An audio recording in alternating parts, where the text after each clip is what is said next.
Hey everybody, welcome to Poko Primetime Picks. And welcome to another episode of Primetime Picks, Poko Primetime Picks. I'm your host, Mike. And in this beginning segment, I'm going to give you a little background on what we're doing here. So we have the Poko Brothers and their sons, who are also Pokos, wanted to get together and make picks together as a team in a Survivor League. And a lot of people play Survivor League, where you pick basically one game a week to win. And a little background, for many years, our father, the Poko Senior, he liked to play fantasy football, and he did Survivor League. So one year, we were sitting around the room. We were going over I would help him with his fantasy lineup. And then we would break down the games that he would want to pick for his Survivor pick. And we always had a lot of fun doing it. We would do it on Wednesday nights. And we talked and we said, hey, we should get, my brothers on the phone and get my son and my brother's son and, do it together and as a group. And he thought that was a good idea. And I said, yeah, and maybe we'll, make it a podcast. And he said, what is a podcast? And I said, never mind, Dad. Well, anyways, a couple years ago, our father passed away, and we never got to do the Poko Primetime Picks. So I didn't let the idea die. So over the years, I talked about it, and we decided that this year we were going to do it. So that's a little background of what we're doing. So this is actually episode 2 of the Poko Primetime Picks. We call episode 1 the lost episode because I did the episode by myself, and I recorded it in a text message and sent it off to my son. And he listened to it. It was our first episode. And of course, it was never saved because that's not the way the messaging system for Apple works. So it's our lost episode 1. But that's okay because I can review it with you. I picked, but our team picked the Kansas City Chiefs. It was week 1. They were on Thursday Night Football, coming off of a Super Bowl win. So I said, you know what? They've earned it. We'll give them a chance to get us a W, which they did, but it was a close W. They had to hold on to win the game. So that was our week 1 pick. So we avoided a strike on week 1. So now that we're on to episode 2, I want to expand the show. So without further ado, I would like to introduce you to my co-host, Michael. And he's Michael Poko. And Michael, welcome to the show. Thanks for having me, Dad. Or should I say thanks for having me, Poko Senior. I'm Michael. My friends from high school, they call me Poko. My friends after that, they call me Michael. And my family calls me Mikey. So you're a man of many names. I'm a man of many names. I'm a man of exclusivity. I'm the only one who has heard that lost episode that did not create it. Yes, that's true. And I'm also another fun fact about myself, I'm the reigning champion in my fantasy football league. And what's the name of your league? I'm not going to disclose that. Okay. Yeah. I mean, you make all of our family's aunts really happy that you include them in a league. I think it's great. So, well, thanks for that, Mike. And again, welcome to the show. And we look forward to, because we're not experts at this, we look forward to getting better and adding more guests as we go along. So now I'd like to... I'm really excited to see this thing take off. Yes. I'm predicting at least 20,000 subscribers by week 200, but we'll see. So now I'd like to explain how we identify our candidates for our weekly picks. Now, in most Survivor leagues, you can pick any game of the week, but so everyone in the family has their own Survivor team. So we do pick from all the games of the week individually. But from Team Poko, we wanted to have kind of a more of a challenge. So we hashed around some ideas, and this is how we basically will come up with our primetime candidates each week. So obviously the primetime games are Sunday, Thursday, Monday. Those are no-brainers. And of course, later in the season, we'll add like the Christmas games, the Thanksgiving games as possible candidates of the week. But to get a little more flair in it, with the nod to primetime, and because somebody is really primetime this year, i.e. Tom Brady, 10 years, $375 million, as an announcer for Fox, we add 2 extra games a week that we can pick from. And they are the games where Tony Romo is a broadcaster and Tom Brady is a broadcaster. So throughout the year, we'll normally have 5 different matchups to pick from. So with all that said, I'm going to let Michael pick or lay out the candidates for this week. Yeah, so we've got our first primetime game of the week. That's tonight, Thursday. And we have the Buffalo Bills at the Miami Dolphins.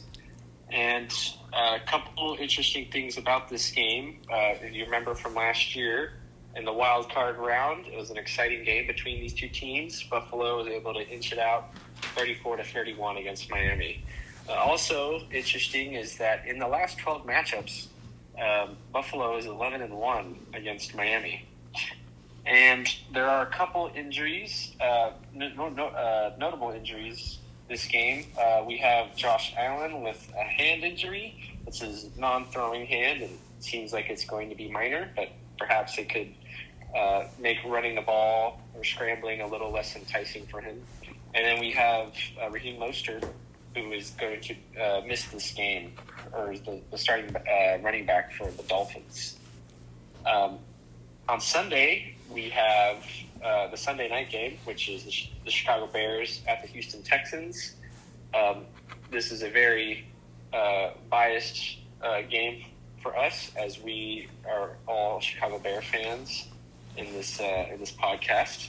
But this is exciting because it is the number 1 overall draft pick from the year, Caleb Williams' first primetime game against the best rookie quarterback from the previous year, C.J. Stroud, with the Houston Texans.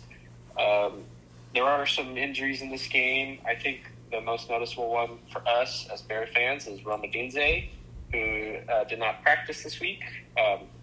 Also, Keenan Allen did not practice, although he's a vet, so perhaps he's just getting a nice little rest day. And then moving on, we have the Monday night game, which is the Atlanta Falcons at the Philadelphia Eagles. Of course, I think the biggest storyline here is going to be the 2 new additions on these teams. Saquon Barkley, who had a phenomenal season opener with the Eagles, where he scored 3 touchdowns, and then Kirk Cousins on Atlanta, who did not have so great of an opening week, and perhaps there's something there still. If his Achilles is still kind of limiting his mobility.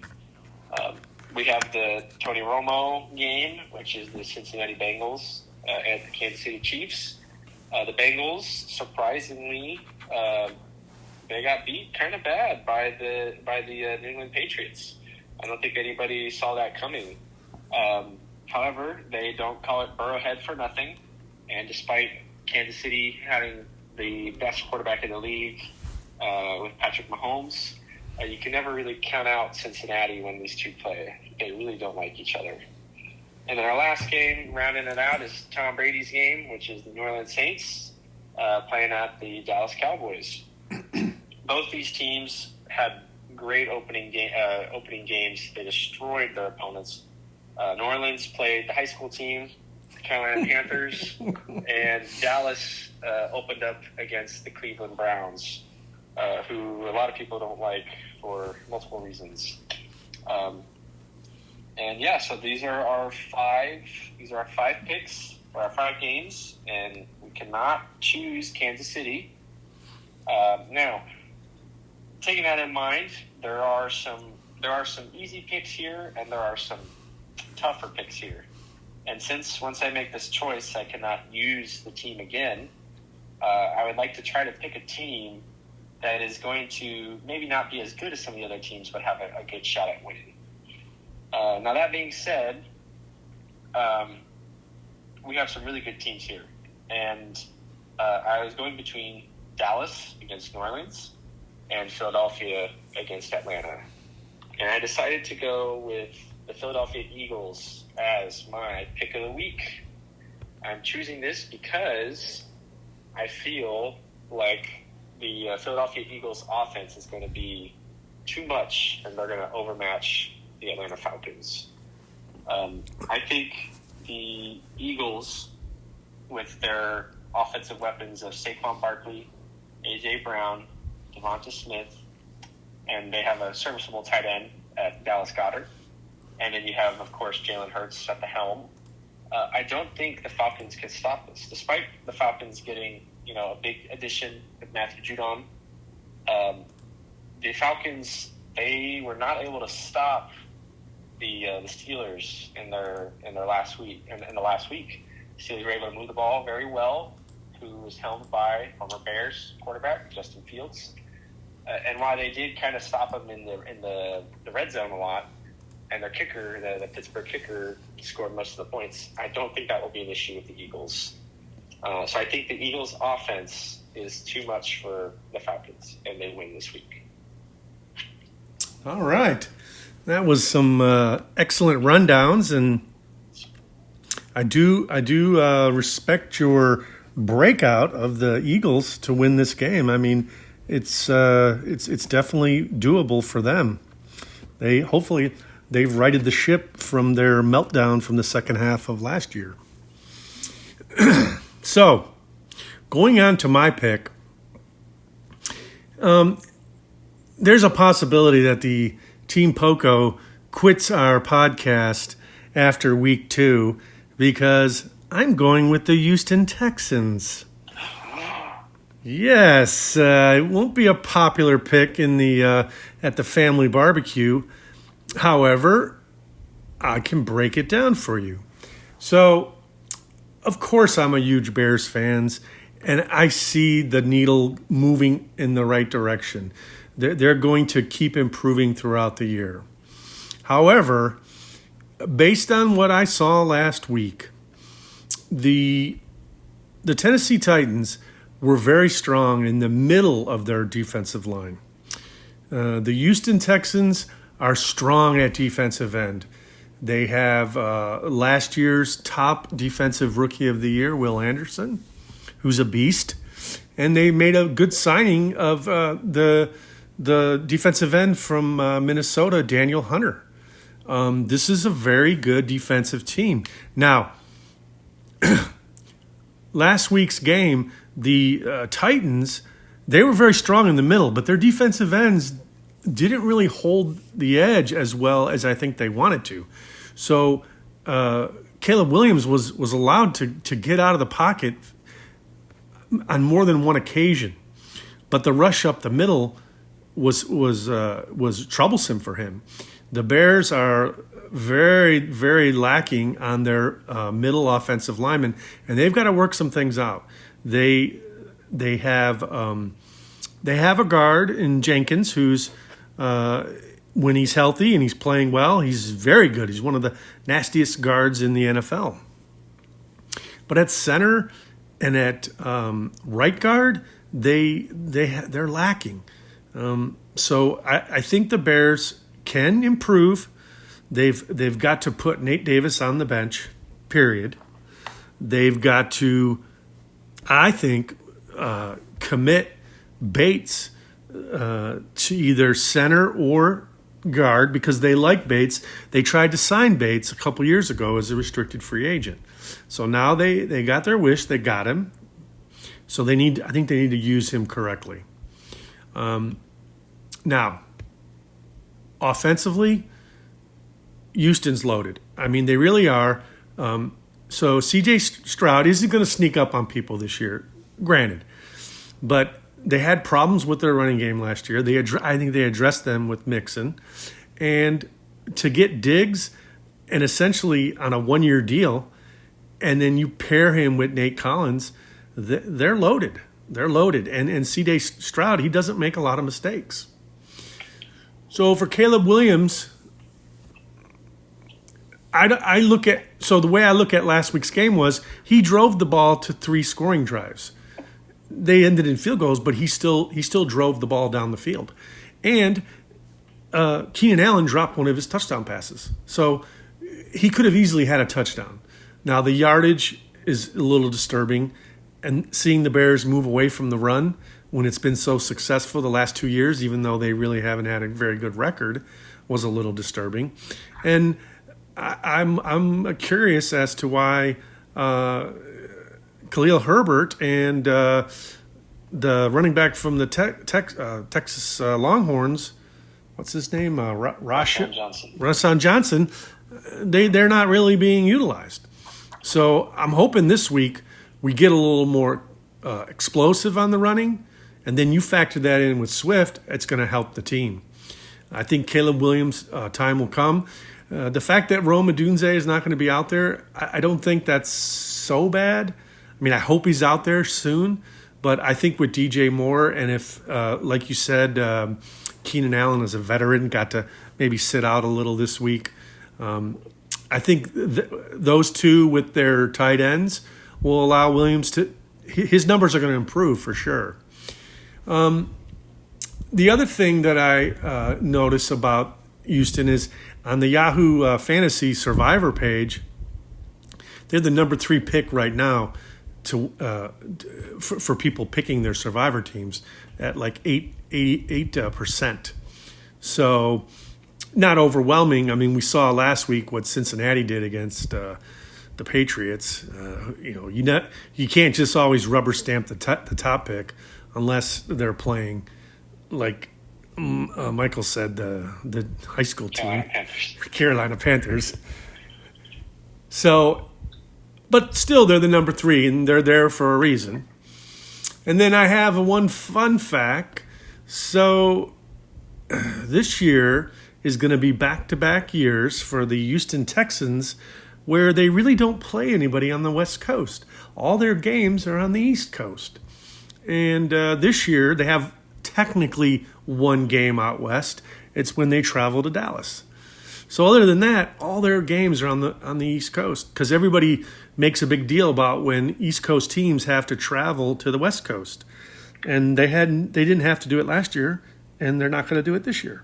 So I thought that was kind of a fun fact. So that's my primetime pick of the week. Obviously, my brothers and my nephews and my son probably don't like it, but it's one of those hedge bets where if the Bears win, I'll hug that strike, at least this week. So that's my pick of the week, and now Michael's going to give a rundown of the other Team Poko picks. Yeah, and before I get into these next picks, I just want to add Ryan Bates. He did show up on the injury reports as well as Blacksingame, the fullback. So you're talking about the Bears trying to get the run game going to maybe keep him in, and that component that may also be lagging. And if they don't allow Caleb to extend the plays, it may not look too good for the Bears. I think that is a very fair pick. That being said, there are more than 2 Pokos in this podcast. So we have 3 more picks. That's by my Uncle Scott, my other Uncle Terry, and then Ryan, who is my cousin. and Uncle Scott's son. And they all agreed that Dallas would be their picks of the week. My Uncle Terry went as far to say that he thinks Dallas is a very good team, at least in the regular season. Nothing about playoffs there. But their opponent, New Orleans, they played again that Carolina team. So despite New Orleans looking fantastic, it could just be that they were playing against the Carolina Panthers. And let's not forget the Panthers, they shipped off their star end, Brian Burns, to the Giants. So he believes that this game will be a blowout. So we've got 3 picks of Dallas. We've got 1 pick for the Eagles, and then we have 1 pick for the Texans. No, that's great. Thanks for that rundown. I think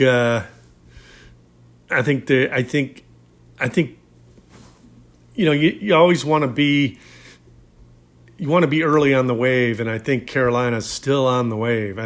I think they're still a little dysfunctional, so it may be a little bit longer for them. So you may see a lot of teams riding the Carolina opponent going forward. So we are a democracy on Poko's Primetime Picks. However, each week we do need one of us to step up and play the role of our principal Poko picker.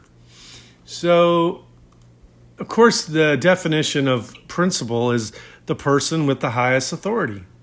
So, today, the uncles and our nephew Ryan were not in the cast. Like I said, you might have some future guests in the future. So we know their picks, and you know my pick, and you know Michael's pick. However, we have to have one person who has taken in all the information, and they will get to pick the week's PPP, which is the principal Poko picker.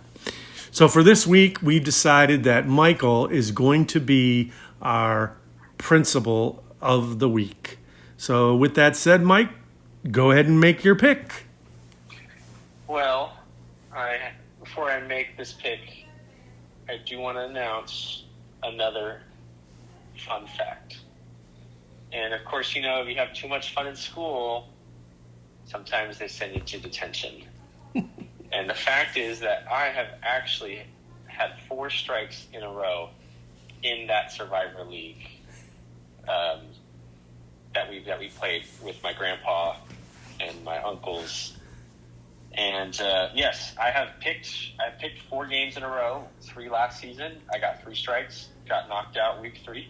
And then I opened this week thinking that the Raiders were going to be able to take on Justin Herbert and the Chargers after he lost all of his pass catchers. And the Raiders did not pull it out. So I have not been so hot on these picks. And, I think a good principal will listen to their subordinates and their boots on the ground. And if they're saying something, I think a good principal will take that into account and make those changes. So I have decided that the pick of the week will be the Dallas Cowboys. Whoa, that's fantastic. You know what they say about a leader? If you're sitting on top and people are pulling your throne, you're a boss. But if you're out in front pulling the throne with everyone else, you're a leader. So that's a great pick for this week. The numbers spoke for it. Dallas is the pick. So we are all going to be rooting for the quarterback with the most money in the NFL. And, hey, if we ride the Carolina train, guess what? Our second-round pick next year becomes a very high second-round pick, very low. So we want that. So great job on that. So this is where we're going to close out the show. And I want to thank you, Michael, for joining and being the co-host with me. And I look forward to the season where we change things up a bit and we do different things and we kind of divvy out the show a little. So thank you very much. And if you have anything to plug, go right ahead. Yeah, I don't have anything to plug this week, but I do want to say thank you so much for having me. And here's to 4,000 passing yards. Yes, I agree. So we want to thank you for joining us on Poko's Primetime Picks. And if you like the show, please go ahead and click the subscribe button. Go ahead and leave comments. We don't even have it on YouTube yet, so you could be the first subscriber. And we want to have many subscribers. So with that, we'll say goodbye and thank you for joining us on our first joint episode of Poko Primetime Picks. Thanks, Michael. Thank you.